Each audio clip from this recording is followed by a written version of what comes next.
Good afternoon, beautiful beings of light. Welcome to the Wisdom Circle. My name's Priscilla. I'm with my co-host Heather, and we have Sun Psychic Jean and Terry Lee and Seeker Joan, and a special appearance by Miss Terry Suzuki today. Hey. Long Unexpected, distance. delightful. So, for those that don't know, we get together once a month to discuss a particular subject and input from different ladies that have different perspectives on whatever subject we're talking about. And today it's going to be remote viewing, and Heather is our host, our hostess with the mostest, and she's going to take care of things. But we hope to make you laugh, feel included, maybe gain a little knowledge, because we certainly do. But our paths are unique. No two are alike. So just take what resonates and leave the rest and just enjoy yourself because this is a special group of ladies. And now I will turn it over to Heather. Yeah. The only thing I'm going to ask you to do is get it set up so that you can put it up. I can run the slides once it's up, unless you want me to double click it. But okay, I got it. Or you. There you go. Before you get started, would you like to say hello to the chat? There's some people in the chat. Yeah, there's Akela, B24, MJ, us, Majestic Oracle. That's a cool name. I like your logo. Yeah, that's our little J. Yeah. Let's see if there's anybody else up Hi, there. everybody. Welcome. Yes, I'm so glad you're here. Wow, there's a lot of Crozone stuff. That is a link to everybody's YouTube channel that's here today. So G. Covington and Anne. Anyway, welcome and thank you for coming to listen to me. Anyway, and us. So the first thing I was going to ask, since we're on remote viewing, I was going to ask the panel what, in one sentence, what their definition of remote viewing is, and then I'll give you what I found. So we'll start with you, Priscilla. You're at the top. Okay. I would say that it is using your astral body to view a particular location or subject. Okay. And then Jean. I would say traveling between dimensions without regard to time or space.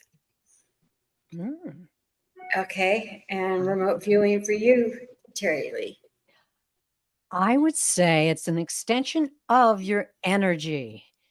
And, science is catching up with that, actually, because they're starting to prove that. So a sense of your willingness to expand and become entangled, as it were, with other energies in other areas and other forms, so that you can see, hear, feel, taste, smell things from far away. And Joan? I think it's just sort of a different way of saying the same thing, sending your consciousness to a specific place to gather information.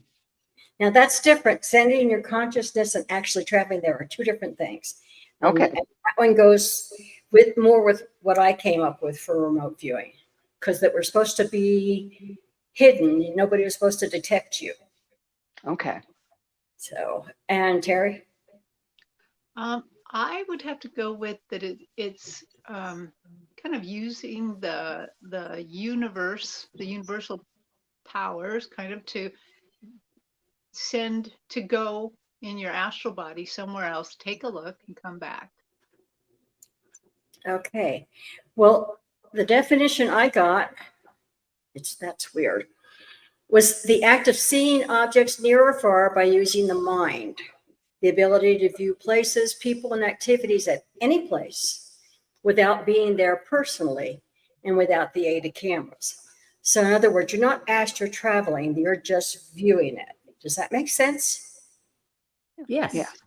Yeah, I began thinking astral travel and remote viewing are actually two different things. Yes, they are two different things, but boy, are they close. Yeah. So it was really hard. But it's like being able to acquire information about distance or non-distance. And a lot of times they teach you just coordinates, and that's where you go. That's military. That's military. That's And they're the military ones who stuff. started it. Mhm. They're the ones that started it. It was an association with an idea of clairvoyance and knowing how you got that information. It's also sometimes what they call second sight. But all of us, or a lot of us, have experienced it from time to time. It might be an intuitive flash of insight that turns out to be correct. And remember that the procedures were all developed and funded by the United States military. And they had, huge studies on it. And it's really advanced a lot in the recent years. Although they're not necessarily doing it now, there are some colleges that are doing it and other projects. For instance, I'll go through these if I can get there. There are two main ones that they talk about now. Scientific remote viewing, which is actually styled after the original military version of remote viewing. And it's done mostly, there's a place called Foresighted Institute, and that's what they teach. Then you have controlled remote viewing, and that's a disciplined, much more disciplined remote viewing, and extensively used by psychic spies during the Cold War. And it has a long history of both intelligence gathering tool and research application. And that's taught a lot at International Remote Viewing Association. Now, Monroe Institute also teaches remote viewing, and I think theirs is just RV, remote viewing. Well, they're the ones that actually trained the military. Started way back when. They were the ones that developed it, and the military came in and they did a lot of training. Right. When you look at associated remote viewing, that's ARV. I couldn't believe there were so many different kinds of. What's the difference? It's a protocol at Mobius. It's associated remote viewing. In other words, they each target a target set to be used, and then they code it. For instance, they may draw a picture of an apple. Well, an apple meant one thing, and a pair of scissors meant something else, but it was like they were drawing their pictures in code as to what they were seeing. To me, that was very, that was hard to me. Because Yeah, that sounds complicated. not only do you have to remote view, you have to memorize that code and draw the right thing for the code. And then what? So what kind of style do you consider yourself? Me, I'm just a remote viewer. That sounds like the best way to be. I mean, a pair was another one. I don't remember exactly what pair means, but nobody ever does that. But it just means all they do is answer with yes or no for their Right. questions. And Mobius, now he evidently is a large figure in it. And both PAIR and SRI, which is, or ARY, they started with an idea of non-local awareness used in successful remote viewing studies. And then they had to prove that what they were seeing was right. So that became more of a psychological type thing. What did you feel on it? What did you do? You know. But, and there are different styles of remote viewing. And it all started in the 1960s. And it's just kept going. Just kept going. What is amazing to me is that it's 75% accurate. Wow. much more than I thought it was going to be. Typically, in an archaeological project, they would use that to help analyze things and find out where they should dig. Where is it? How far down? Mhm. So they were Oh, using, cool. they were using remote viewing for that. And it really, I think it can be a lot more accurate than we think. Oh, You know, usually when I describe something as being deep, it's like, oh, it's really, really deep. I suppose if I sat there and thought long enough and could think in terms of feet or miles or down below, I could tell you that. But I don't normally think that way. I just say, oh, it's so deep, you can't see it from here. So a lot of us have this ability. We're probably not aware of it. I wasn't. You may be a talented psychic and not even know it. And some of you were to start with. Now you know it. And your intuition needs to be really good. And there's a component in all of us that is connected to the rest of the universe. We've been studying long enough. We know this, but there are a lot of people out there that don't. So remote viewing is similar subjects demand a new perspective and theoretical framework for describing our universe, because our universe is so much bigger than what we thought it was. oh yeah. And so we're just beginning to learn about it. So what do you see that is good for us? I mean, how can we use remote viewing in our everyday stuff? Oh, that's an interesting question. How can you Hmm. use it in everyday stuff? Yeah. I Besides, don't know. somebody go check. Look in the kitchen and see if the dog bowl is full. I don't know. That's possible. Yeah. I don't know. I mean, other than having somebody say, hey, go check that out, how else would we use it? How can we make it something useful for us to be using? Can I Anybody take got this off Well, now? perhaps if you felt like someone was like in the woods behind my house, or I saw something move and I Mhm. got Yeah. going out there. Yeah, something like that. Yeah, you could view them from a safe place. Yes. See if you Yeah. need to be worried. Yes. Good idea. Or if I, need to Yeah. get the shotgun or something. Anybody else? I would check on children and grandchildren and make sure that they're okay. Yeah. Or Yeah. elderly parents, whichever, anybody that you're not physically attached to that you're, want to keep an eye on. Or like in the second grade when my dog got hit, Oh. and my dad came back in and said the doctor was going to spend the night there, and if she made it through the night, she'd make it. I didn't know this is what I was doing, but I remote viewed that he was sleeping in a chair against the wall across from her kennel. He did stay all night, and it was in the animal hospital. I'd never been in the back rooms in the animal hospital, but I did eventually work there. And when I walked in, it was exactly as I'd seen it. Wow. Wow. I just thought I had a good imagination, you know. But yeah, checking on dogs. That's Anything what else? Mom's always told us. You have such a good imagination, dear. Exactly. But you need a good one in order to be able to do remote viewing. Or any of the psychic work that we do. That's right. Truly. Yep. The imagination is the basis of all of it, really. Yeah. So Let me know when you want it back up. when what?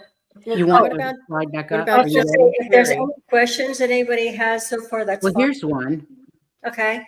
Checking on an event you want to know the atmosphere of before going. I love that. That's Do I cool. want to go to that party? Do I want it there? Yeah. Is it safe? That's cool. I like that. Mhm. I like Anything that else? too. Anybody?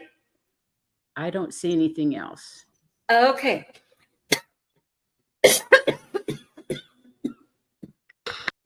Priscilla's gone.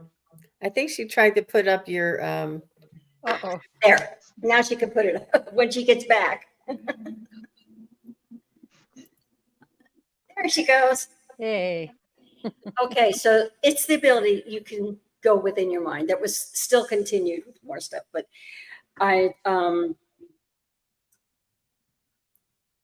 you have that ability. Most of us do. It's a little harder for those who are easily sidetracked, squirrel, because you have to focus. And it always helps to have a piece of paper.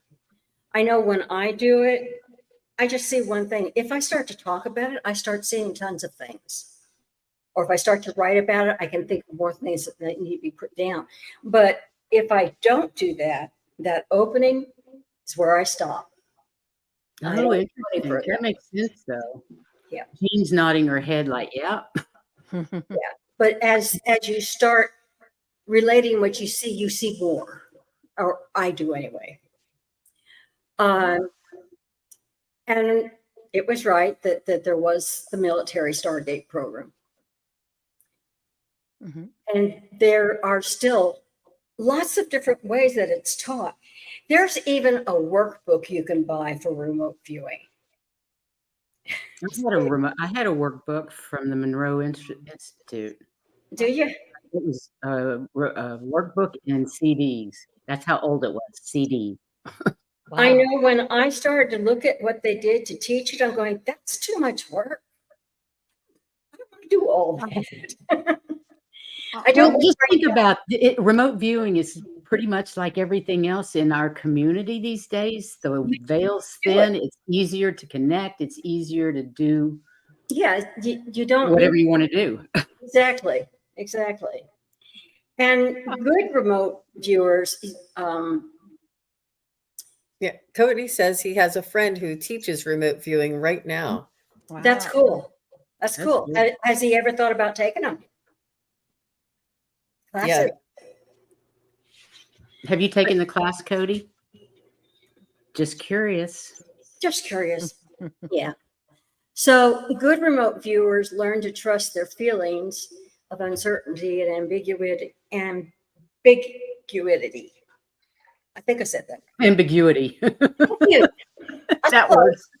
Anyway, and you have to trust yourself. And of course, a lot of us have difficulty with that. But But It's that's like true with all of the Claires. You have to trust what we Yeah. do. It's just another layer. and they were saying that somebody familiar with the military viewing program said that if somebody said, I nailed it, they were out of the program because they were looking for results rather than what they're actually seeing and feeling and maybe smelling, or because they're supposed to be able to use all the senses when they're doing this. Mhm. It's a different kind of educational system. Interesting. I think, Heather, when I was reading your slides, I found that the most interesting. Mhm. That if they thought they were doing super great, that's when they were out. That Oh, there's sorry. more about your senses. Because it wasn't an inquiring mind so much as it was, this is what's right, Mm-hmm. So That makes sense. right, because there's no way you're going to know if that information is right. At least not right away, not unless you're in a controlled remote viewing where they're saying, okay, what's in the box? What shape is it? Then you're going to know. But I was looking at all these different places and all these different labels for remote viewing. And what I found was somebody came up with this for meditation, and it's critical for it. It's so important, like quieting the mind. You've got to be able to have the mind not thinking about anything. And they actually gave a way to do this. I got to thinking when I was in Kansas and I was after work meditating every afternoon, I would count so that my breathing would become kind of regular, Well, this is counting too, but it's not the same. And I think I kind of like this one better. It says when you start counting from 1 to 20. And if something pops in your head during that counting of 1 to 20, you have to stop and start over again until you can do that counting 1 to 20 with no interruption from your brain. And then you know that your mind is quiet. And I That's thought, always the biggest challenge, yeah, quieting the mind.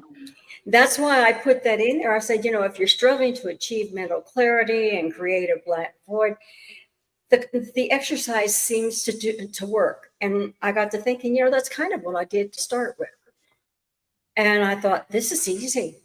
We can do this and really learn how to settle our minds quickly. So, and they also said that it's a form of meditation. Targeting remote viewing requires you to, at least for a period of time, enter a different state of consciousness. You have to be highly receptive. And it's generally thought to be a meditation by itself. Let's face it, when we meditate, we're listening for messages. When you're remote viewing, you're looking and feeling for whatever's there. In a way, a message. So yeah, it's a meditation. Which I thought, okay, that makes sense. It's being ornery here. Oh, come on. So MJ 420 says Dr. Whimsy teaches heart-centered viewing That's cool. instead of remote viewing. She's And Cody replied, I think it teaches you to feel your clairs more because it's all about those extra sensory perception. And that ESP was so big back in the 70s and 80s, wasn't it? It was all the rage. Mhm. Right. That's all you heard about is ESP. Yeah. And then- they also said that ESP, you had to have ESP in order to remote view. They were related. And Sonia is right on track. She says, isn't it also using your clairs, not only the meditation for focus, you need to use your clairs to receive the information. So yes, that is right. Great, It great, is. Sonia. That's Mhm. great. Mm-hmm. You guys are way ahead of me. Oh, okay. Sorry. No, that's good. That means they're already thinking. I like that. Because the next one says you have to be super deep receptivity. And I evidently have something that shouldn't be there. Anyway, it's said that our conscious mind can only interpret 10% of whatever it is we're thinking, at any given moment. But our conscious mind takes just a small sample of what's available. Meditation trains your mind to be more sensitive and more receptive so you can put more in. And I think that's probably part of why if I start talking, I get more and more and more because I've gone past the very beginning of it. So it just feeds me more. Mhm. So, and I thought this was kind of cool because they said in order to meditate correctly and see, you got to tap into the quantum mind, which we're all just now learning more about. And people are saying, oh yeah, it exists. It really does. Yeah, it does. Yes, it does. It permeates the whole universe. So it doesn't matter where you go in it, you set yourself to see in the universe, you're going to see it. Like I have a vision in my head of what it looks like in the center of the moon where the mermaids are. And it's cool. I mean, it's gorgeous. It's all enclosed in rock, but there seems to be light coming from crystals in the rock, and you can see the water, and it's beautiful. And there's rocky and sandy shores. I mean, it goes up into the rock, but it starts out as sand. Anyway, that's what I see when I think about the mermaids in the moon. And I think about the mermaids in the moon because Priscilla talked to them. And I wrote it down. So It was actually Mars, not the moon. Oh, Mars? It was Mars. Oh, you're right. It was Mars. You're absolutely right. It was Mars. Yeah. Yes, we have friendly mermaid in Mars that communicates with us Came on in and occasion. talked to us. And it was great. It really was. So, Okay, let me just stop right there. That is a really good example of I was channeling a mermaid from Mars, and I don't see that. I just get the information telepathically. But Heather could see who it was that I was speaking with in the environment around it, which I couldn't because I was speaking or I was channeling that info. But Heather was actually viewing it at the same time that I was presenting her with the information, whatever that may have been. I don't remember at the moment. yeah, I don't remember either, but yeah, like I said, I have a good imagination. So there were some, they had tips for how to do it. It didn't really matter what method you used, but they had some tips to help. So when the third party, that's whoever's asking you to do all this stuff, selects the target site, it'd be helpful to choose spots that have strong, bold, and uniquely visual features. Like, Like the Sphinx, the Sphinx, yeah. Thanks. You know or where the that pyramids. it helps make the transmission and reception of the target easier and more specific. And I'll tell you more. I'll tell you more about the Sphinx later. Anyway, and at no time during the experiment should the viewer see or speak with people who choose the target or create course. They're afraid you're going to read their minds. So you can't be anywhere near anybody who knows. When the viewer is writing down and drawing impressions, you don't try to interpret it. You just put everything down. And then record your first impressions. If you smell something, write it down. You just, everything goes down and you don't look at it until you're done. And when you're drawing your impressions, you yourself as the viewer try not to interpret it.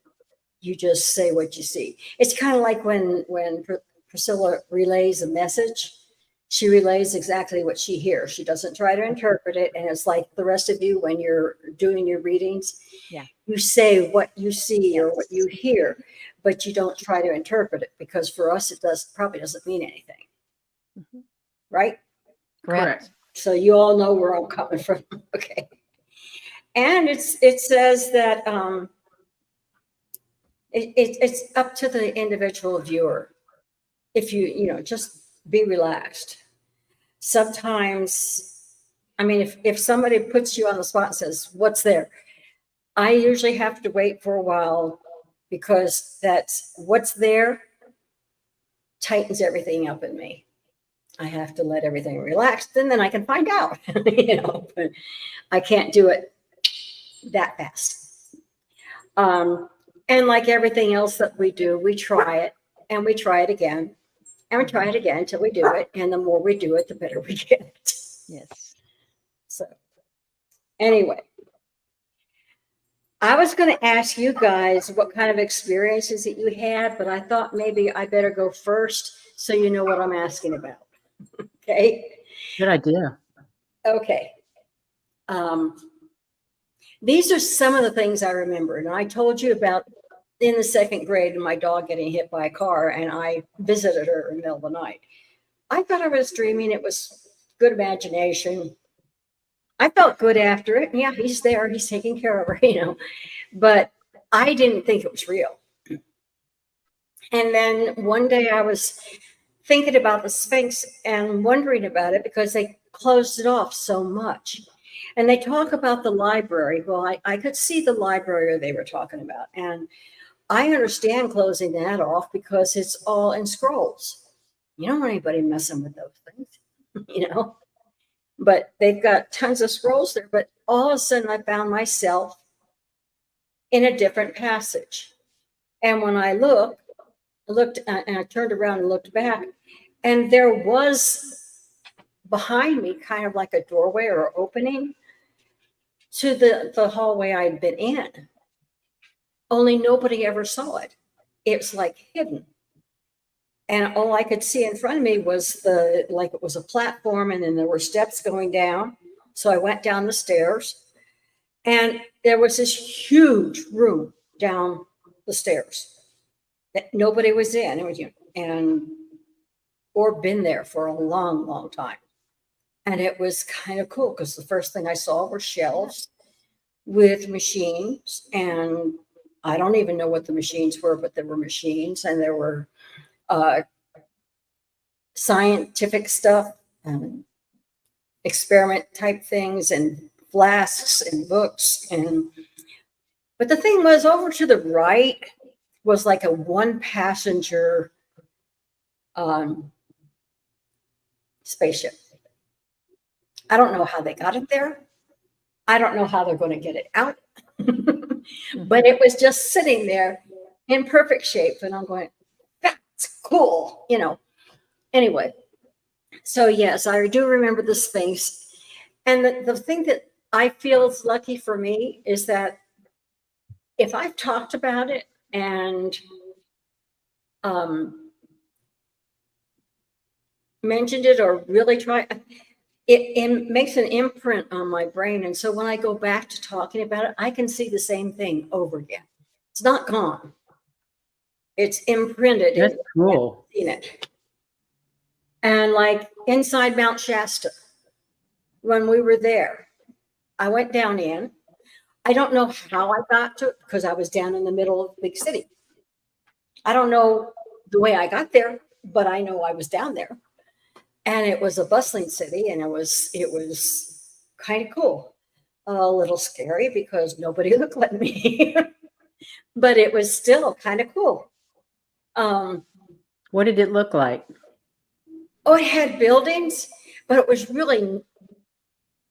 more than just buildings. It was architecturally pleasing, if you know what I mean.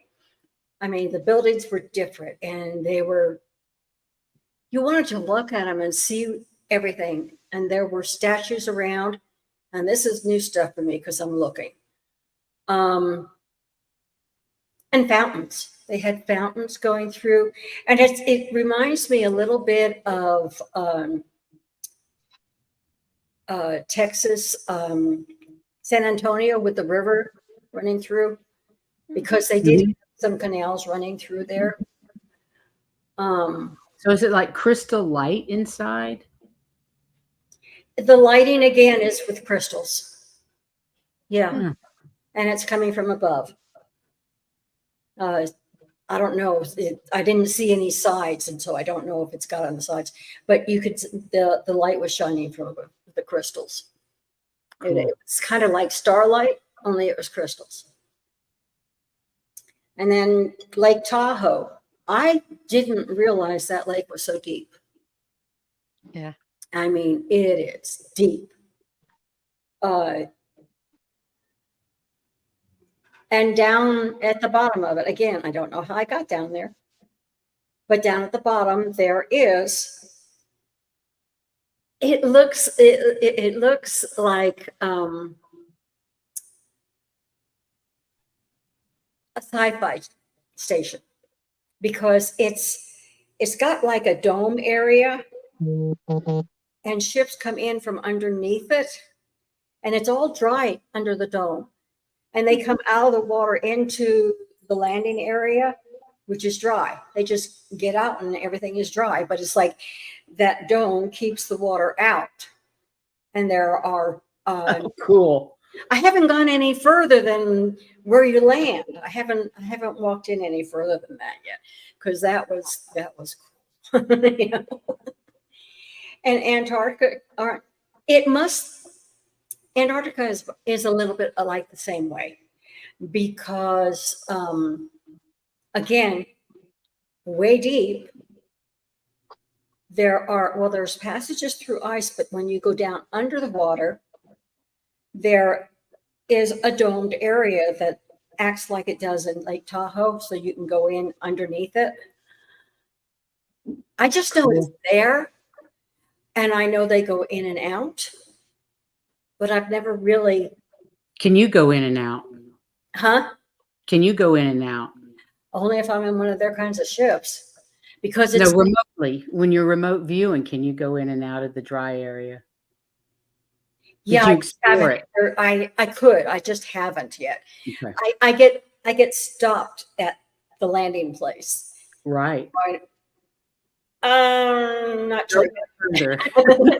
You Go know, no further. That makes sense. go no further. So I don't go any further. So Right. anyway, those are the kinds of experiences I'm talking about. If you've had any, do you have any stories? Go for it. Oh, Jean, I'm going to put you up here. I need some cheers, ladies. Some Wait a minute. cheers. That needs Hey, to be cheers. Say, She's got to move you. There you go. Sorry. hi, everybody. Well, one of my very first experiences in remote viewing, it was accidental, and I was doing shamanic energy healing, and I was doing a shamanic journey with a group, and we were to go to our favorite tree and travel to the lower world and meet our spirit guide that would show us, whatever. Like there was a instructions and a task that we were supposed to do. And my favorite tree, so I was living here, and my favorite tree was where my mother lives, and she had lived there for like 10 or 15 years. And right at the end of the block, there's this big, beautiful old oak tree. And I'm telling you, it's like they didn't build a house there because they saved the tree. That's how beautiful it is. Oh, And wow.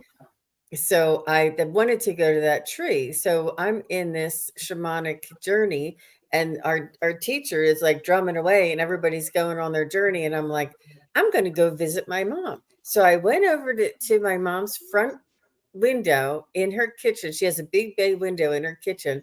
And I went and I looked inside in her kitchen, and I could see her cleaning up some dishes and putting some pans away, And I felt like I was like this little ball of light that I was just kind of peeking in the wind. I wasn't a physical body.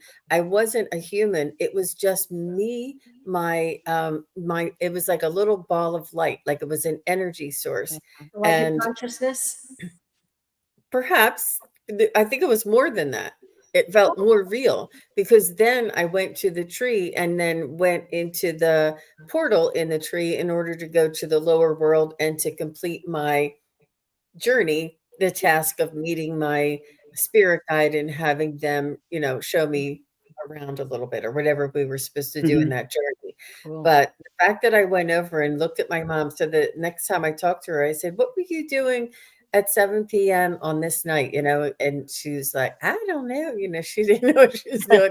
I said, "I saw you. You were on the phone." I said, "You were cleaning up some dishes." Like I saw, she goes, "That's probably true." Like she couldn't validate it or not, but it was just really fun. And like Heather said, it's something I've never forgotten. It's something I can remember exactly what she looked like in through the window. And it was sort of a little bit dark out, but she had the kitchen lights on, so you could see in through the front window really well. And it's something that I'll never forget, that image. It's That really feeling, that image. Yeah. Wow. Yeah, It's it was beautiful. enough to make a big impression on your brain. Yeah. Yeah. Mhm. So that's my story. Cool. Thank Anybody you. Who's else got a next? story? Well, yeah. I know you do, Terry, Terry. I know you do. Terry's the journeyer. Actually, I'm not the one you can say, oh, Terry's going to know, because actually I find remote viewing very difficult. I took Really? the Oracle of Whimsies class and could not really do it. But I do remember things that happened. It seems like when I was a kid, I was more sensitive to this. I do remember probably just daydreaming and going into my grandmother's house and seeing her looking for her glasses, her reading glasses, that she'd put them somewhere, but I saw where they were. And I remember it was close to the end of school. I think I was probably daydreaming in school. And then when I got home, I called her and said, "Oh, Grandma, your glasses are over there." and How she funny. went over and found them. And I'm like, but she never kind of questioned, why is my little granddaughter calling me to tell me where my glasses are? How did she know I needed them? That never That's so occurred to cute. her. Yeah. That's Yeah. cool. And very you cool. don't feel like when you're journeying, you're not traveling Oh, remote? I Well, I guess do, but that's astral travel as opposed to I remote thought that viewing. we weren't supposed to go in our astral body. Yeah, that's sorry, wrong. So I don't know. When you do the little box thing, well, like in class, I was in class with a lot of you. You're supposed to Yeah. get in the box and see what's Yeah. in there. I remember Jean and Terry Lee, like they nailed it, and I didn't get in the box. So I don't know. Yeah, I think that for me, it's also about space and time. Like Jean Mhm. said, Yeah. that I think sometimes when we're going on astral journeys, we're actually going through time too, a different Absolutely. time. Yeah, believe I so. agree. And Yeah. Yeah, yeah, we're going through time because time didn't exist where we're going. It only exists here, That's right. That right? makes a lot of It's only sense. here that there's There is linear time. So yeah, Yeah. we are going through space, time, dimensions, all of it, I Mhm. think. And it makes it easier to get wherever you're going because, I don't know when it was that I was in that room down below in What room? You space. mean in the Sphinx? Yeah, I don't know whether that room has collapsed by now. No, it hasn't. So anyway, Yeah. but I never know when. I just The way don't I know. remember you talking about that room, Heather, was that you had to have a certain vibration to be able to walk through that door into those extra Exactly. rooms, and the frequency of humanity right now is not ready for those doors to be open. No, That's and what I you remember. can't see them. It's completely hidden. Mhm. Yeah. Because we're not ready. No, but it'll be there when we are. Wow. Sem has a question for you, Heather. Sem wants to know, can this be done also in dreams? And I think that may be a good point to clarify once again. As far as I'm concerned, if you're planning on going somewhere and you fall asleep, I think it could be done in dreams if you're remembering it.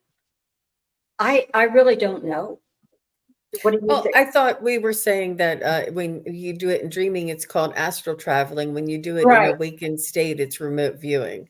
And perhaps more differences, but that's basically. Yeah, you have to be awake in order to be able to remote view, because if you travel someplace, you're not remote viewing. Yeah. So It's a if you're, little are you saying only your light body, a little light body, like what Terry was seeing, is what moves with you when you're remote viewing? I That think you so, you have because to have some kind of energy that's going to that place, even if it's not your entire body, right, correct? and that's what I thought too. But they seem to think that if you're astro traveling, you're detectable. If you're remote viewing, you're not. Oh, that's interesting. Oh, that is interesting. I think that's the point we were looking for. That's the distinction. How Yeah. about that? Like, Okay. I would not invite anybody, but like if somebody came and, made my curtains blow or something, I don't think you could manipulate energy or anything here with your Without consciousness, being but there. right. Well, for instance, remember, Priscilla, when we were at home and we were doing some things and we had somebody come visit us. Television Yes. personality. Yes, Yes. I do remember. We knew she was there. She wasn't remote viewing. She was astro traveling. We knew she was Oh. there before she said anything. Yeah. Right. Heather, you're frozen again, honey.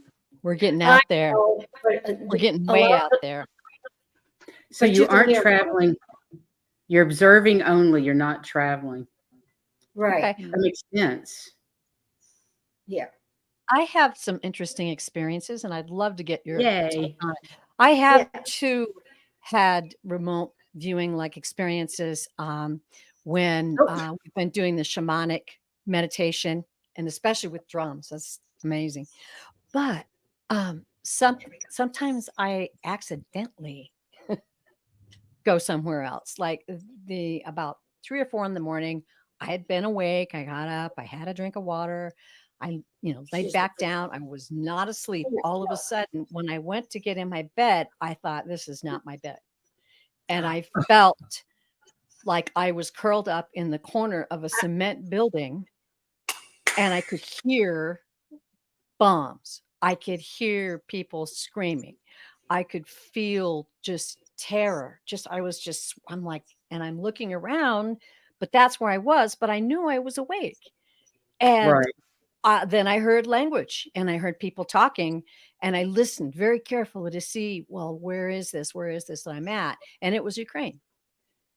And I felt it. I was there, and it kind of terrified me for a minute. And I just kind of came out of it, and then I just snapped out of it. I've had weird things Wow. like that happen. And then I have what I think I can only describe as time slips. I don't know if you guys know, but I've had an experience where I've been riding in a car with my husband, and all of a sudden I look out and everything's slow motion, right? And it's another car coming past us, and it slows down, and I turn and look, and I see us in the future, and I know it's us. I'm like, holy shit, that was me. Wow. It was me and my husband in the car. And then it just poof, goes away. It's almost like the universe kind of messes with me, I don't- Yeah.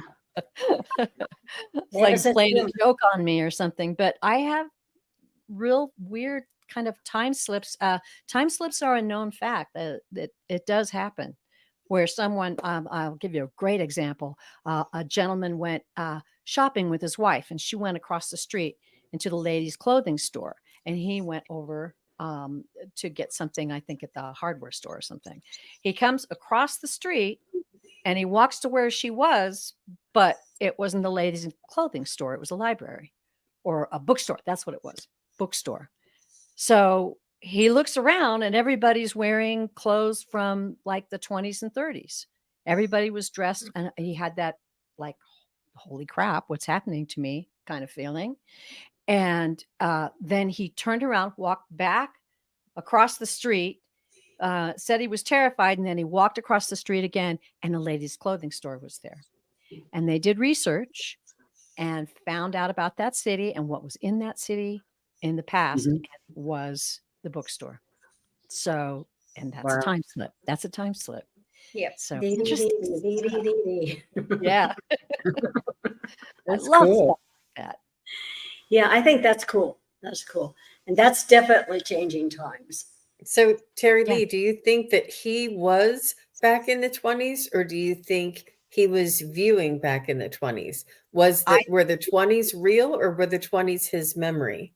I think that he stepped back into time. And this particular show that I saw this described on was talking about time warps and time slips, and how time is not organized like we think it is. Mm-hmm. And it's entirely possible to happen. So Mm-hmm. And I can see the normal person denying that anything like that ever happened. oh And yeah. so they forget about it. Yeah. No, this guy was Yeah. great. He did the research on it, and he found out.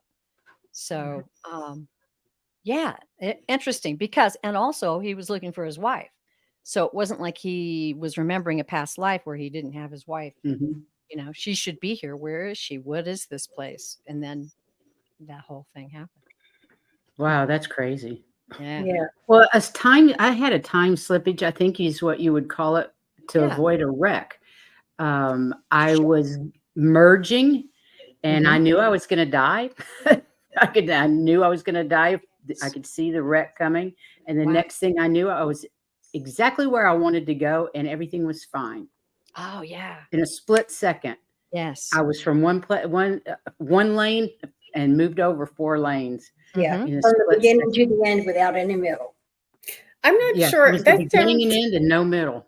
that sounds a little bit more like divine intervention, or an angelic intervention for It was you. I don't know if that was what it was, a time slippage because of angel intervention. There you Oh, go. Is okay. what I would think. Maybe it's their tool. My guardian angel saved Yeah. my ass, Yeah, that's for sure. literally. Well, there's another topic for somebody to explore. Oh, Well, we do need 12 new topics soon, ladies. Yes, we'll all have to have new ones soon. That's true. So, Any other stories? Joan, do you have one? You know, I just can't think of anyone. Okay. Most of them, sometimes I will kind of go and check on family members that I'm concerned about, but it's more of a feeling, and I'll get images, but not like being there and walking into the room. So it's similar, but not quite what you're describing. That's just how you see. You Yeah, feel. and I think that's There's still nothing remote wrong with that. viewing. That's just how you see. Remember, all of us share our clairs in different ways. Yeah. Mhm. So Yeah. this is no different. Remote viewing is going to be different for each one So of us. your remote viewing has to do with your feelings. It doesn't. You're viewing, but not through your eyes. No big That's deal. true. Yeah. So, And I you- think it's sort of on those occasions, it's like me not wanting to, really get too personal. It's like Intrude. I just need to know exactly. I just need to Right. know You're you're just okay. checking. Yeah. Well, mhm. I think that's something that we do need to say something about is the ethics of remote viewing. You don't go remote view on somebody just because you want a nosy. And that's not what No. it's about. No. Well, you don't want to intrude on people's privacy. So we do need to say that. Of course, we don't believe that if it has to do with the government and dark money and all that sort of stuff. We want to go see that. That's also the reason why we don't do third-party readings. Like if somebody wants to know if a boy likes her or not, we can't go and find out from him how he feels without his permission. So that's sort of Exactly. along those same lines. But I just had a quick question for Terry Lee. Is while you were in that cell in Ukraine, or not the cell, but the cement in the corner, do you Yeah. think that you were merging with somebody's energy, that you were like blending with their vibration or entirely with their possible. memories or with their being to experience that? It's Like, was entirely there possible. And my reaction to it was, once I snapped out of it, was to immediately pray and just pray for, because I didn't know if it was me or I was feeling someone else. So just pray for the situation, sending Right. energy into that situation. And, and then you can really get I out think there she and say, was wow, was praying. that person? I think she was praying, and you were Yes. hearing, and you called. You heard the call, and when did you wake up? Did you dream it, or you were what I state was were you in? definitely awake, ladies. I was awake because, like I said, I'd gotten up previously. Oh, And okay. I had just crawled back into bed, and it was like it snapped like that quick. Mhm. Like And a then when I flash. started to feel fear, it snapped right out after that. But Yeah, it's kind of that like was my instinct, was to just send that energy and peace and protection. It could But be yeah, somebody from your soul family praying for help, and you heard it. could Mhm. be. I don't That's a know. good- It's that's a like good thought, when I Jane. remote. It's like when I remote view. I just think of where I want to be. Boom, I'm there. Yeah, that's Like boom, you were there. yeah, I interesting. don't know how I get there. I just there. I And that bet just if you were happened months ago too. I bet if you were under hypnosis, you'd be able to go back there and see if it was somebody, if you were helping somebody, viewing somebody, just blending with somebody. If it was your, it could have been your twin soul or another incarnation of your soul that you were The connecting with. I Akashic mean, records done for that. Akashic records would be good for that. Yeah. Too bad we I can't. think there's several Akashic people here that do Akashic records. I think 6 of us. I think we have access to resources that are so abundant. Yes. Do. And We're as- just Unlimited. We really are. Our resources are unlimited. The Mhm. potential They is are. unlimited. We limit ourselves by living in a little human box. we are instead of very trying to get out of it. I think the knowledge that we are powerful too. I mean, because I have these early 3, 4, 5 o'clock in the morning things. That's my most spiritual time. That's when I just can feel it, man. Right. But I believe that that's part of why we're here, to not only realize our power ourselves, but help other people realize their power as well. And I Yes. focus a lot on, world events and people that need help or people that ask for prayers, boy, when somebody says pray for me, I'm like, okay, and I Okay, dedicate yeah. that time to them because they're You counting do. on it. They're Mhm. counting on it. So And prayers work. And, I had and I think the 3 or 4 o'clock stuff is universal because yeah, you and David were always up. So Always. we're up and between 2 and 4, then they'd have a cup of coffee. And so I think it's universal. And I wake up a lot of the times around 3. well, somebody's got to start getting me out of bed earlier because I can't. there's some fascinating comments I'm seeing. Well, I tell you, I didn't start seeing that kind of stuff. I was not up at 2 or 3 or 4 o'clock in the morning until I was retired. Once I retired, that's when everything opened up for me anyway. So I can't imagine having to be up at 3 o'clock with whatever's going on and having to get up at 6 o'clock and go to work. Oh yeah, That would be horrendous. yeah. Oh, well, our time zones are different, but I usually wake up around 3 o'clock and 6 o'clock is the dog. So I'm up at 6 every day anyway, Yeah. or That's- 5:30. You see that Terry time? Lee, I think you have access to the chat if you want to Yeah, pop I'm going to something. back up here because I thought Sem had a really interesting comment. John Moss is the British psychic medium. I was watching one of his discussion podcasts, and he mentioned something like a time slip. He said he used to work as a bus driver and he used to drive long distances. That makes perfect sense because you're in that. Yeah. Yeah. And like I said, that one time slip was when I was in a car. So that's interesting. Thank you very much. And I never minded driving long distances. I got some really cool ideas during that. Okay, so here was another one from High Vibe and 888. My husband and I were almost in a multi-car accident, but then we got dizzy right at the moment of impact and the accident never happened. And the car Wow. right through the car ahead of us. Wow.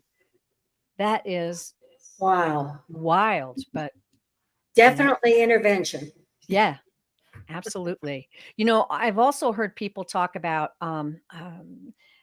driving on the road and someone was walking in the road and they were afraid they were going to hit them. They were sure they were going to hit them. There was no time. And they went right through the person and looked back and the person was back there. They didn't do anything with the car to avoid it because they didn't have the time. Wow. Freaky.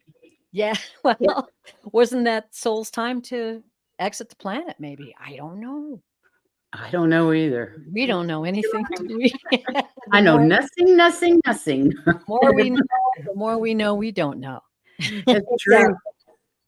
The It more I was know, the like when dumber I got get. out- When I got out of college and I was ready to teach art, and I'm going, there's no way. There's so much I don't know yet. I don't know.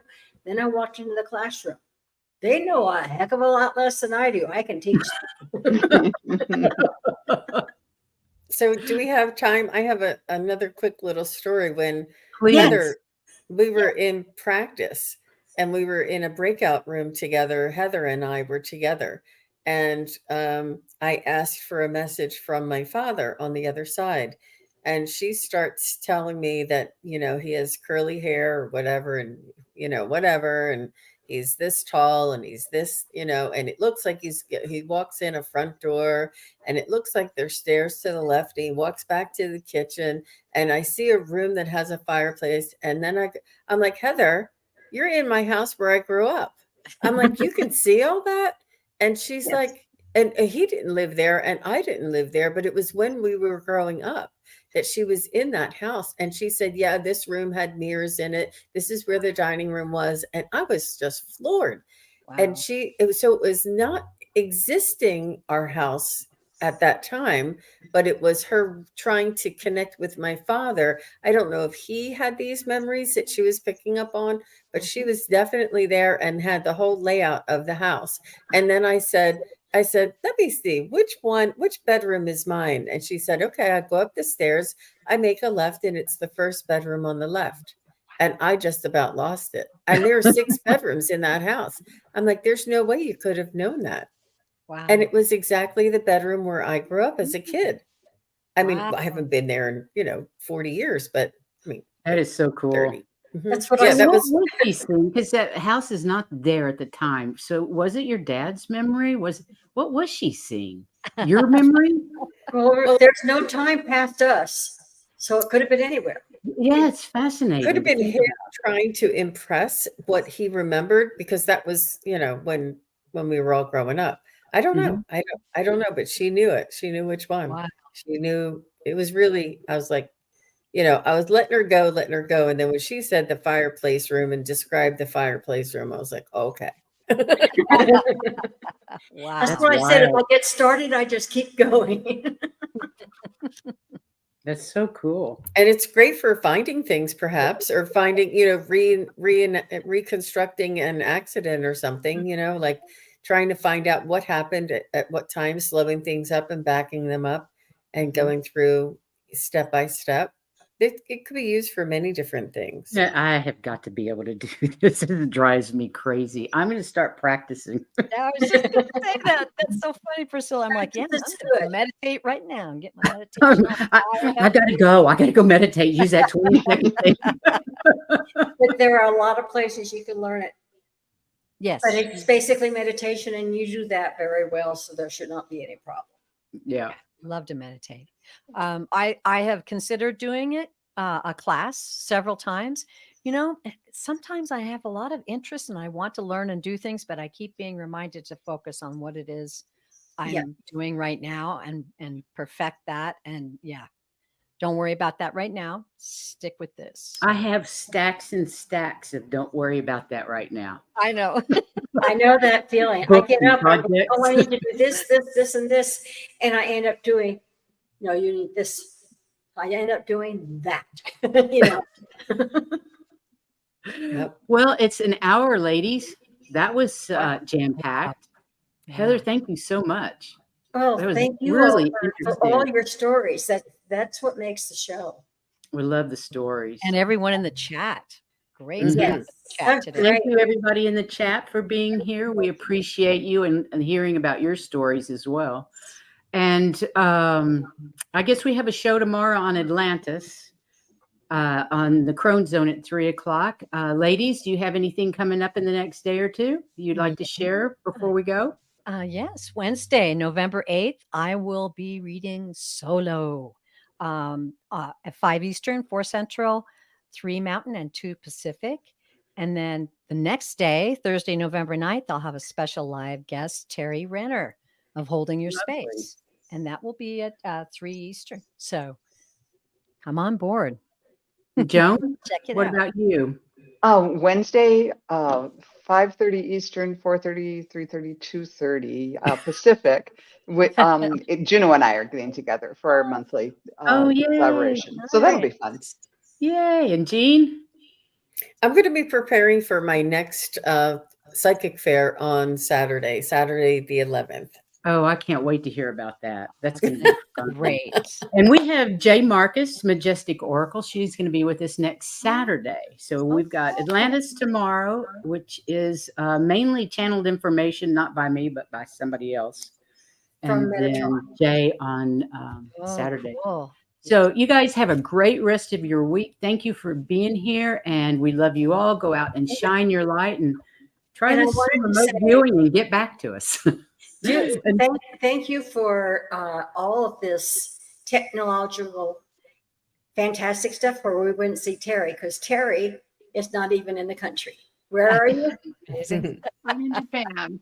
Yeah. In case you couldn't tell, she's in Japan. So Terry, thank you for making the effort to be here. It We is just appreciate it. fantastic. We all appreciate it. Until next time, goodbye, everybody. Have a wonderful week. Bye-bye.